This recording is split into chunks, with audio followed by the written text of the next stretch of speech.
Pitching technique में सबसे पहले हम एक डिप्रेशन को लोकेट करते हैं जिसको हम फोरामन मैग्नम बोलते हैं और वहाँ से हम पिन को इंसर्ट करते हैं। सबसे पहले पिन को हमने फॉरवर्ड इंसर्ट करना है और ब्रेन में रोटेट करना है ताकि ब्रेन डैमेज हो जाए।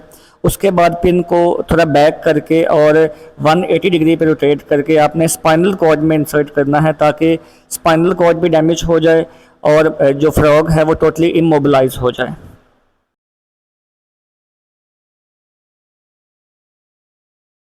फिर हम फ्रॉग को डाइसेक्शन ट्रे पे प्लेस करेंगे और चारों लिम्स के साथ पिन को अटैच कर देंगे।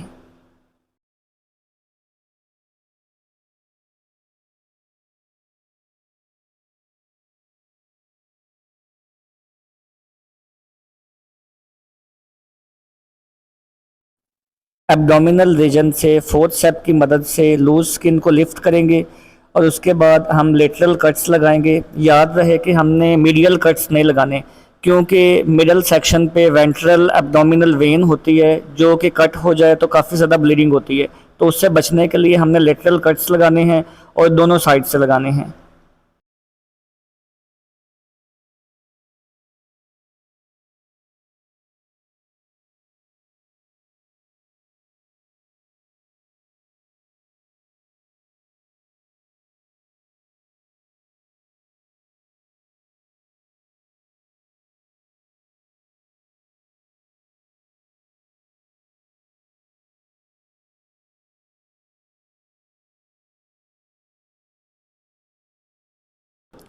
स्किन, मसल और फैट्स को रिमूव करने के बाद हमने स्टर्नम को भी रिमूव कर देना है ताकि हार्ट जो है वो प्रॉपरली एक्सपोज हो जाए। अब देखिए हार्ट के हमें 3 चैम्बर नज़र आ रहे हैं, 2 एट्रिया हैं और 1 वेंट्रिकल है। उसके बाद हमने पेरिकार्डियम को रिमूव करना है और वेंट्रिकल से हमने थ्रेड को अटैच करना है।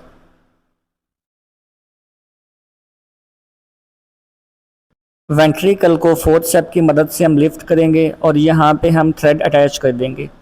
थ्रेड की दूसरी एंड को हम लीवर के साथ अटैच करेंगे जो कि ड्रम के साथ टच हो रहा है और काइमोग्राफ के ऊपर जो है वो ग्राफ बना रहा होगा।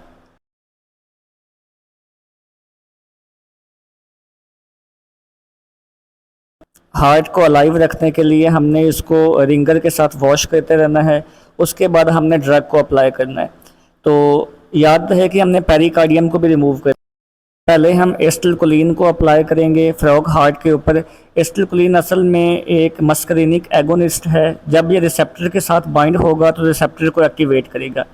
तो जैसे ही रिसेप्टर एक्टिवेट होंगे तो हार्ट रेट भी कम हो जाएगा और फोर्स ऑफ कॉन्ट्रैक्शन भी जो है वो कम हो जाएगी। उसके बाद दोबारा हमने रिंगर के साथ इसको वॉश करना है और फिर हमने एट्रोपिन का इफेक्ट देखना है। एट्रोपिन जो है वो कंपैटिटिव एंटागोनिस्ट है एसिटिलकोलिन का, जो कि एसिटिलकोलिन को के साथ compete करेगा और M2 रिसेप्टर के साथ बाइंड होगा, जिससे एसिटिलकोलिन का इफेक्ट जो है वो कम हो जाएगा और हार्ट रेट और फोर्स ऑफ कॉन्ट्रैक्शन जो है वो हार्ट की ज़्यादा हो जाएगी, तो जो हम काइमोग्राफ पे भी ऑब्जर्व कर सकेंगे। एसिटिलकोलिन को हमने हमेशा पहले अप्लाई करना है। अगर हम एट्रोपिन को पहले अप्लाई करेंगे तो रिसेप्टर पहले ही ब्लॉक हो जाएंगे और बाद में एसिटिलकोलिन का इफेक्ट जो है वो शो नहीं हो पाएगा। तो इसीलिए पहले आपने एसिटिलकोलिन अप्लाई करना है, उसके बाद आपने रिंगर के साथ वॉश करना है और फिर आपने एट्रोपिन अप्लाई करना है ताकि आप ड्रग के इफेक्ट को प्रॉपरली चेक कर सकें।